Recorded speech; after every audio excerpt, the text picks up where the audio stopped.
हिंदवी स्वराज्याचे सरसंस्थापक छत्रपती शिवरायांना मानाचा मुजरा करतो। भारतीय राज्यघटनेचे शिल्पकार भारतरत्न डॉक्टर बाबासाहेब आंबेडकर यांना मानवंदना अर्पित करतो। मुंबई हाऊसिंग फेडरेशन संचलित सेवा मार्गदर्शन आणि प्रशिक्षण केंद्र याचा उद्घाटन सोहळा आणि मुंबई जिल्हा मध्यवर्ती सहकारी बँक निर्मित सहकार भवनाचा भूमिपूजन सोहळा या अतिशय महत्त्वाच्या कार्यक्रमाला या ठिकाणी मंचावर उपस्थित राज्याचे सहकार मंत्री माननीय बाबासाहेब पाटीलजी, माननीय मंत्री महोदय मंगलप्रभात लोढाजी, भूमिपूजनाला येऊन पुढच्या कार्यक्रमाला गेलेले आशिष शेलारजी, पंकज भोयरजी, ज्यांनी हा अतिशय नेत्रदीपक अशा प्रकारचा सोहळा ऑर्गनाईज केला आणि ज्यांच्या अथक प्रयत्नातून हे सहकार भवन या ठिकाणी उभं राहत आहे ते आपल्या सर्वांचे लाडके आमदार प्रवीण दरेकरजी, मुंबई बँकेचे अध्यक्ष प्रवीण दरेकरजी, आपले महापौर ऋतुताई तावडे, आमदार अमित साटमजी, कालिदास कोळंबकरजी, तमिल सेल्वनजी, प्रसाद लाडजी, सन्मान्य राहुल शिवाळेजी, शिवाजीराव नलावडेजी, गणेश खणकरजी, सिद्धार्थ कांबळेजी, नंदकुमार काटकरजी, प्रकाश दरेकरजी, राजश्री शिरवाळकरजी, श्री जिजाबा पवार, संजीव जयस्वालजी, मिलिंद बोरीकरजी, महेंद्र कल्याणकरजी, मिलिंद शंभरकरजी, अमेय घोले, अनिल गजरे, आनंदराव गोळे, मुंबई बँकेचे सर्व पदाधिकारी आणि या ठिकाणी उपस्थित सर्व माझ्या भगिनी आणि बंधूंनो, खरं म्हणजे दरेकर साहेबांनी सांगितलं की ज्या ज्या वेळी मी कार्यक्रमात आलो त्यावेळी काही ना काही देऊन गेलो। असं असतानाही दरेकर साहेब तुम्ही सगळ्या लोकांना उन्हात का बसवलं, हा माझा तुम्हाला प्रश्न आहे। बरं, उन्हात बसवलं तर बसवलं, अशा वेळी घेतला की तो सूर्यशिरळ माझ्या तोंडावर येऊन राहिलेला आहे। त्यामुळे नेमकं तुमच्या मनात काय होतं, म्हणजे काय आमचं कमी राहिलं की तुम्ही आमचं घर उन्हात बांधलं, असा मला प्रश्न तुम्हाला विचारायचा। पण गमतीचा भाग सोडला तरी हा कार्यक्रम मुळात संध्याकाळी होता आणि मी तो दुपारी केल्यामुळे आपल्या सर्वांना उन्हात बसावं लागलं, त्याबद्दल पहिल्यांदा आपल्या सर्वांची क्षमा मागतो। आज मला अतिशय आनंद आहे की या दोन्ही प्रकल्पांचं आपण या ठिकाणी एकाचं उद्घाटन आणि एका प्रकल्पाचं भूमिपूजन करतोय। विशेषतः मुंबईमध्ये सहकार भवन असावं ही संकल्पना प्रवीणजींनी मांडली आणि सातत्याने त्याचा पाठपुरावा केला। त्याकरता जमीन शोधून काढण्यापासून सगळं काम हे प्रवीणजींनी स्वतः केलं आणि त्यानंतर मग आम्ही महाराष्ट्र शासन म्हणून ही जी काही जमीन आहे ती जमीन आपल्या मुंबई बँकेला त्या ठिकाणी हस्तांतरित केली आमच्या म्हाडाच्या माध्यमातून आणि आज त्या ठिकाणी अतिशय चांगलं सहकार भवन आपण निर्माण करणार आहोत। या सहकार भवनामध्ये मोठा हॉल आहे, कॉन्फरन्स हॉल्स आहेत, त्या ठिकाणी प्रशिक्षणाच्या करता क्लासरूम्स आहेत। त्यामुळे सहकाराच्या क्षेत्रामध्ये ज्या ज्या गोष्टींची आवश्यकता आहे त्या सगळ्या गोष्टी या सहकार भवनामध्ये या ठिकाणी आपल्याला प्राप्त होणार आहेत आणि म्हणून मुंबईमध्ये सहकाराकरता एक हक्काचं घर बांधल्याबद्दल प्रवीणजी तुमचे आणि मुंबई बँकेच्या सर्व संचालकांचे मी अतिशय मनापासून आभार मानतो।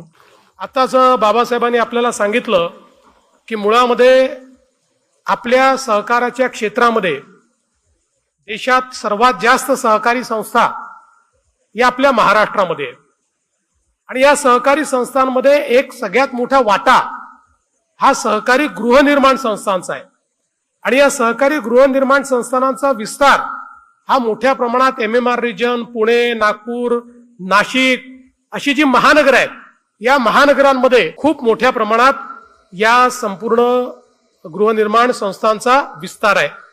खरं म्हणजे आपल्या राज्यामध्ये सहकाराला एक वेगळं स्थान आहे।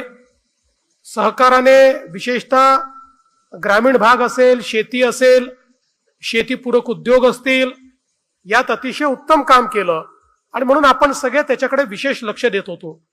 पण त्याच वेळी सहकारातलं गृहनिर्माणाचं जे क्षेत्र होतं हे मात्र मोठ्या प्रमाणात दुर्लक्षित होतं आणि मग मागच्या काळामध्ये प्रवीणजींनीच हा विषय हातामध्ये घेतला आणि सातत्याने पाठपुरावा करून सहकारामध्ये आमच्या ज्या गृहनिर्माण संस्था आहेत त्यांच्या काही वेगळ्या गरजा आहेत.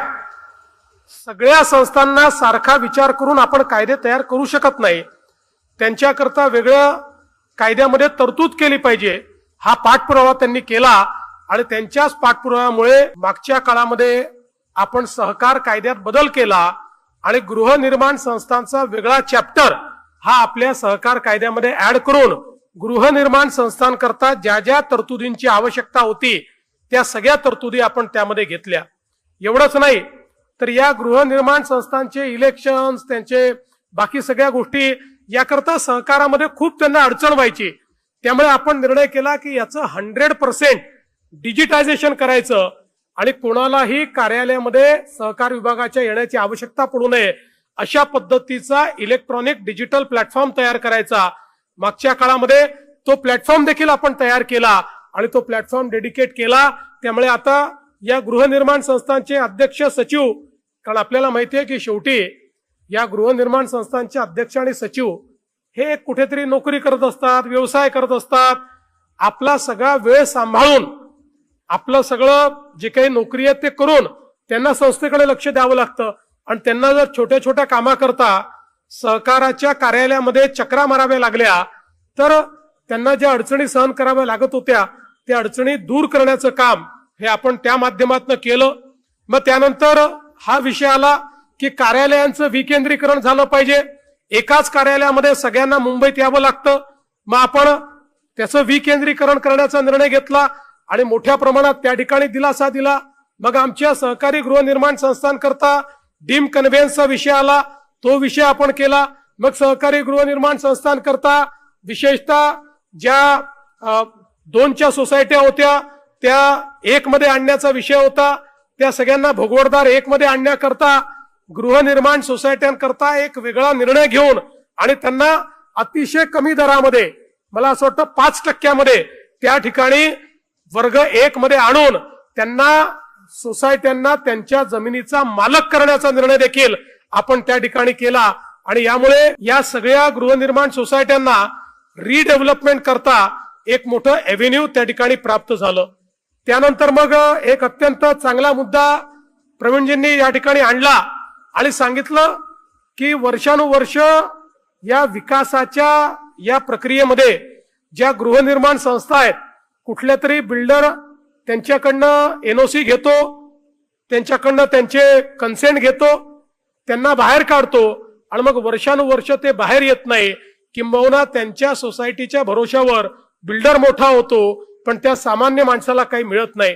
आणि म्हणून स्वयंपुनर्विकास अशा पद्धतीचा एक मुद्दा हा प्रवीण भाऊंनी रेटून नेला आणि मला सांगताना आनंद वाटतो की आपल्या शासनाने त्या संदर्भात चांगले निर्णय केले. मी मुख्यमंत्री असताना पहिल्यांदा आपण निर्णय केले, शिंदे साहेब मुख्यमंत्री असताना पुन्हा निर्णय केले, आता मी मुख्यमंत्री असताना त्यातल्या ज्या अडचणी होत्या त्या सगळ्या दूर केल्या आणि आता स्वयंपुनर्विकास हा एक अत्यंत चांगला मुद्दा आपण हातामध्ये घेतलेला आहे की ज्या माध्यमातून मागच्या काळात काही इमारतींचं आम्ही उद्घाटन केलं, काहींचं भूमिपूजन केलं आणि मला पाहून इतका आनंद वाटला की ज्यांचं 500 चौरस फुटाचं घर होतं त्यांना बिल्डर 600 चौरस फूट देत होता, पण स्वयं पुनर्विकासात त्या 500 फूटवाल्याला कोणाला 900 फूट मिळालं, कोणाला 1100 फूट मिळालं आणि त्यांच्याही जीवनामध्ये एक मोठं परिवर्तन झालेलं आपण बघितलं. आपण जवळपास 17 मुद्दे स्वयं पुनर्विकासाला या ठिकाणी चालना देण्याकरता एक मोठी परिषद झाली. त्या परिषदेत 17 मुद्दे समोर आले की ज्या 17 मुद्द्यांमुळे सामान्य आमच्या सोसायटी धारकाला देखील स्वयं पुनर्विकास करता येईल. त्या दृष्टीने त्या 17ही मुद्द्यांना आपण मान्यता दिली आणि आज मुंबईमध्ये इतक्या मोठ्या प्रमाणात स्वयं पुनर्विकासाच्या योजना सुरू झाल्या. जवळपास 1600 योजना स्वयं पुनर्विकासाच्या आता मुंबईत सुरू आहेत आणि त्याच्या दुप्पट योजना आता रांगेमध्ये आहेत. आता प्रवीण भाऊ आमच्या मागे लागले आहेत की यांना फायनान्स द्यायचा आहे. आता मुंबई बँक अपुरी पडते आहे, त्यामुळे इतर बँकांना देखील तो फायनान्स देण्याच्या संदर्भात तुम्ही आम्हाला मदत करा. मध्यंतरीच्या काळामध्ये आम्ही देशाचे सहकारिता मंत्री माननीय अमितभाई शाह यांना भेटलो. आम्ही त्यांना सांगितलं एनसीडीसी मध्ये त्यांनी शहरी भाग इन्क्लूड न केल्यामुळे सहकारात असून देखील आमच्या या गृहनिर्माण संस्थांना एनसीडीसीचे पैसे मिळत नाही. ते जर तुम्ही इन्क्लूड करून दिले तर एनसीडीसीच्या माध्यमातून मुंबई बँकेला रिफायनान्स करता येईल आणि त्यातनं या सगळ्या आमच्या गृहनिर्माण संस्थांना त्या ठिकाणी कर्ज देता येईल आणि इंटरेस्ट सबवेन्शनची स्कीम देखील आपण चालवतो. त्यामुळे अतिशय कमी दरामध्ये त्यांना त्या ठिकाणी कर्ज देऊन त्यांची स्वतःची घरं बनवण्याच्या संदर्भात एक मोठं आपल्याला कार्य करता येईल. त्या दृष्टीने तो प्रयत्न चाललेलाच आहे. माननीय अमितभाईंनी त्याला खूप सकारात्मकता दाखवलेली आहे. कायद्यात थोडा बदल करावा लागणार आहे, पण तो बदल झाल्यानंतर ज्या प्रकारे सहकारी साखर कारखान्यांना 10,000 कोटी रुपये माननीय अमितभाईंनी महाराष्ट्रामध्ये एनसीडीसीच्या माध्यमातून दिले, तसं आमच्या गृहनिर्माण संस्थांना देखील या ठिकाणी 20-25 हजार कोटी रुपये एनसीडीसीच्या माध्यमातून आणि बँकेच्या माध्यमातून मिळण्याचा रस्ता हा पुढच्या काळात मोकळा होईल. पण तत्पूर्वी आपला हाही प्रयत्न चाललेला आहे की मित्राच्या माध्यमातून आपली जी नीती आयोगाच्या सारखी आपली जी संस्था आहे, मित्रा महाराष्ट्र ट्रान्सफॉर्मेशन संस्था जी आहे इन्स्टिट्यूशन, त्याच्या माध्यमातून आपण काही एक्सटर्नल फायनान्सेस एकत्रित करून त्यातनं हा संपूर्ण जो मुंबई बँकेला मध्ये घालून हा संपूर्ण जो प्रकल्प आहे तो प्रकल्प त्याला चालना देऊन हे जे सगळे आता जवळपास 2-3 हजार प्रकल्प जे आता स्वयं पुनर्विकासाकडे वळत आहेत त्या सगळ्यांना सुलभतेनं त्या ठिकाणी फायनान्स मिळवून देण्याच्या संदर्भात आपण हे प्रयत्न सुरू केलेले आहेत आणि मला विश्वास आहे की या प्रयत्नातनं एक फार मोठी क्रांती होणार आहे. आणि म्हणूनच मी मुंबई बँकेचं मनापासून अभिनंदन करतो की मुंबई बँकेने या स्वयं पुनर्विकासाच्या क्षेत्रामध्ये सामान्य मुंबईकराला, मुंबईतल्या मराठी माणसाला त्याचं हक्काचं घर मिळण्याकरता या ठिकाणी जे कॉन्ट्रीब्युशन दिलंय ते अत्यंत महत्वाचं आहे. आणि त्याकरता प्रवीणजी तुमचं आणि मुंबई बँकेच्या सगळ्या संचालकांचं मी अतिशय मनापासून अभिनंदन करतो. खरं म्हणजे वेगवेगळ्या क्षेत्रांमध्ये मुंबई बँक इतकं चांगलं काम करते. राज्यातली आमच्या लाडक्या बहिणींकरता पहिली योजना ही मुंबई बँकेने तयार केली. मी प्रवीण भाऊंना म्हटलं मुंबई बँकेने काही योजना तयार करावी. आमच्या बहिणींना 1500 रुपये मिळतात. 1500 रुपयांनी काही खूप त्यांचं त्या ठिकाणी जीवन बदलेल असं नाहीये, त्यांना तो फक्त आधार आहे. पण आपण जर त्यांना वित्त उपलब्ध करून दिला आणि त्यांना काही व्यवसाय करून दिला आणि त्याच्यामध्ये त्यांचा जो हप्ता आहे तो या 1500ला लिंक आपण केला तर त्यातनं फायदा होईल. आणि मग प्रवीण भाऊंनी एक चांगली योजना त्या ठिकाणी आणली की राज्य सरकारच्या विविध योजनांचा कॉन्व्हर्जन्स हा लाडक्या बहिणीशी करून आणि त्या ठिकाणी आमच्या मुंबई बँकेच्या माध्यमातून आम्ही त्यांना वित्त पुरवठा करू आणि आमच्या अशा लाडक्या बहिणी त्या ठिकाणी व्यवसाय उभ्या करतील. आणि मला सांगताना आनंद वाटतो आतापर्यंत 2000 लाडक्या बहिणींना मुंबई बँक, महाराष्ट्र सरकार आणि लाडकी बहीण योजना याच्या माध्यमातून व्यावसायिक बनवण्याचं काम आपण केलं आहे. आता ते केवळ 1500 कमवणारी नाही तर 15,000 कमवणारी माझी लाडकी बहीण आता त्या ठिकाणी या योजनेच्या माध्यमातून होते. आणि अशा प्रकारची कल्पकता वापरून मुंबई बँकेच्या माध्यमातून वेगवेगळे जे समाजातले घटक आहे, मग कुठे टॅक्सी ड्रायव्हर्स असतील, कुठे आमचे तरुण असतील, कुठे व्यावसायिक असतील, या सगळ्यांना वित्त पुरवठा करून त्यांना आपल्या पायावर उभं करण्याचं काम हे निश्चितपणे या ठिकाणी चाललेलं आहे. त्याबद्दल मुंबई बँकेचं मी मनापासून अभिनंदन करतो. आणि आज निश्चितपणे या ठिकाणी आपण कार्यक्रम करत असताना आपण प्रतीक्षा नगरचा विषय मांडलेला आहे. कारण प्रतीक्षा नगरमध्ये आपलं हे बांधकाम या ठिकाणी होणार आहे. आणि आता मुंबईमध्ये ज्या प्रकारचं क्लस्टर रिडेव्हलपमेंट आपण सुरू केलेलं आहे, मुंबईकरांच्या मनामध्ये हा विश्वास तयार झालाय. जेव्हापासनं बीडीडी चाळीत राहणाऱ्या 120 फुटात राहणाऱ्या व्यक्तीला 550 फुटाचं घर हे त्या ठिकाणी दक्षिण मुंबईमध्ये मोफत मिळालं, त्या दिवशीपासनं मुंबईकरांना हा विश्वास आला की महायुतीचं सरकार हे गरिबाला घर देणारं सरकार आहे. हे केवळ आश्वासन देणारं सरकार नाहीये. आणि आता वेगवेगळ्या योजना आपण सुरू केल्या आहेत. आणि म्हणूनच आता आम्ही ज्या ज्या भागांमध्ये जातो त्या भागांमधनं अशाच पद्धतीनं क्लस्टर रिडेव्हलपमेंटच्या या ठिकाणी मागण्या आमच्याकडे येत असतात. प्रतीक्षा नगर जे आहे इथे जवळपास 88 बिल्डिंग आहेत, ट्रान्झिट कॅम्प्स आहेत आणि या ठिकाणी जवळपास 6,200 टेनंट्स या ठिकाणी राहतात आणि एकूणच आता 30 वर्षापेक्षा जास्त काळ या ठिकाणी झाला असल्यामुळे थोडं लँड सेटलिंग देखील चाललेलं आहे. काही इमारती त्या ठिकाणी धोकादायक देखील होत आहेत आणि म्हणून त्यांची इच्छा आहे की आमचं रिडेव्हलपमेंट या ठिकाणी झालं पाहिजे. आणि म्हणून ज्या प्रकारे आपण अभ्युदय नगरचं या ठिकाणी रिडेव्हलपमेंटचा निर्णय घेतला त्याचप्रमाणे आता म्हाडाचे व्हीपी या ठिकाणी आहेत. संजीव जयस्वालजी, तुम्हाला मी आजच या ठिकाणी निर्देशित करतो की त्याच धर्तीवरच अभ्युदय नगर वगैरे आपण जे केलंय त्याच धर्तीवर प्रतीक्षा नगरचा देखील आपण प्रस्ताव तयार करा.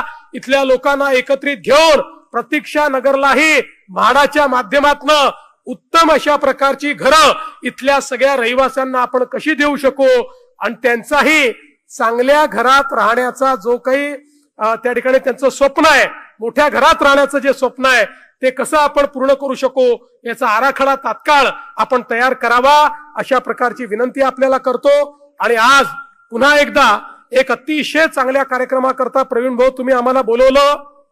आता तुम्ही जसं रेकॉर्ड वेगात जमीन मिळवली, परवानग्या मिळवल्या, त्या ठिकाणी बांधकामाची सुरुवात आता तुम्ही आजपासून करताय, तसंच रेकॉर्ड वेळेमध्ये याचं उद्घाटन देखील झालं पाहिजे.